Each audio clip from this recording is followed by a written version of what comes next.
Hi, I'm Heather Kraus, and welcome to our first video in the module where we're going to talk about how to get started embedding ethics and equity into your data journalism projects. And I've been involved in data analysis and data journalism for many, many years.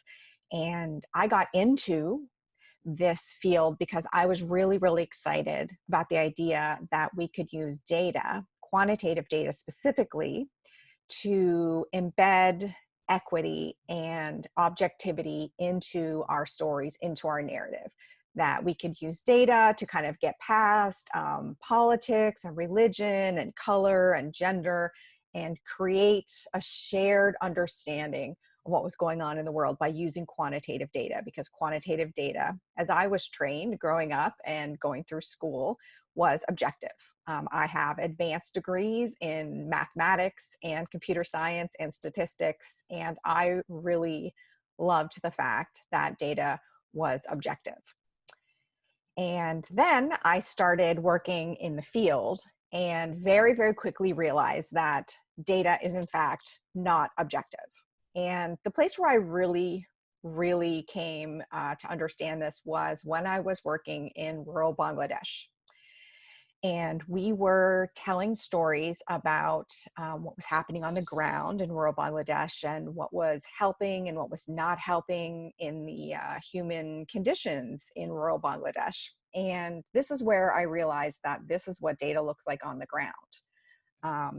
The thing that we call data that ends up in a spreadsheet or a model or an algorithm that then gets put into a data journalism story looks like this in a lot of places on the ground.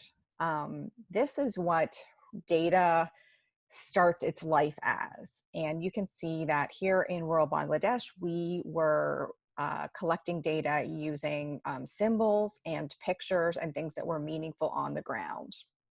And then by the time that ends up in a data story on 538 or the New York Times or any of the other fantastic sources of journalism that you might read or watch or consume on a daily basis, the number of transformations something like this goes through before it ends up in a data story is obviously the many sources of non-objectivity that's being embedded into that data. And in order to really honor the place that data comes from and to use data accurately in a data journalism story, it's essential that you learn the techniques for embedding ethics and equity into your data journalism story. And one of the examples that I lived through that really changed the way that I work with data was we were trying to tell a story about whether one of the projects that a large international NGO was doing on the ground, and we wanted to know whether that project was working. And they sent us their data, and we looked and found out that yes, indeed, the data shows that project participants on the right-hand side of this graph had a big increase in income from the start to the end of the project, compared to a control group who had a much lower increase in income from the start to the end of the time that the project was in the field. Now, a control group means a group of people who are supposed to be really similar to the project participants, but aren't in the project. So control group is supposed to be what would have happened if we didn't have our project. So when we compare these two things, the graph on the left, which is the control group, and the graph on the right, which is the project participant group, we see, hey, this project looked like it was a success. Let's write a story about this successful project. However, we were on the ground in this community, and we were really aware that there were a lot of different ethnic groups in the community where the project was happening. And we looked at data on the ethnic groups and found that the project worked really differently for different ethnic groups. So for ethnic group 1, which is the red lines in these graphs, the project worked really well. So if you see the line on the left, the control group, their income went up a little bit from 112 to 121 is where that red line goes up. On the right-hand side for the project participants, that ethnic group, that red line goes from 110 to 159. It goes up really, really high. So you can see that the ethnic group number 1, which is the 2 red lines, the people involved in the project have a lot more income at the end of the project than people who are similar to them at the end of the same time period, but not being part of the project. However, if you look at the yellow line in this chart, you can see something really, really different. These 2 lines, the yellow line on the left and the yellow line on the right, show that those lines are about the same. Ethnic group number 3, their income goes from 90 to 97 in the control group. And on the right, in the project participants, their line goes from 90 to 95. So those are essentially the same. So what that means is that this project worked really, really well for increasing the incomes for the ethnic group number 1, but it didn't work at all for increasing the incomes in ethnic group number 3. So if I had gone and written a story that said this project worked great because we have this data that showed that the project worked great, I would have been complicit in hiding the lived experiences of people in ethnic group number 3. And the people in ethnic group number 3 probably don't have access to this data. So if I write a story in the newspaper that says this project was a great success, we based it on this data, and the people in the project had much higher income than the people who were not in the project. And I'm in ethnic group number 3, and this is the only data that I have access to. I'm looking around and I'm thinking, well, the project didn't work for me. Is this data wrong, or am I doing it wrong? So the difference between using general data that you kind of understand or very specific data that you've spent a lot of time to understand makes the difference between an equitable or a not equitable data story.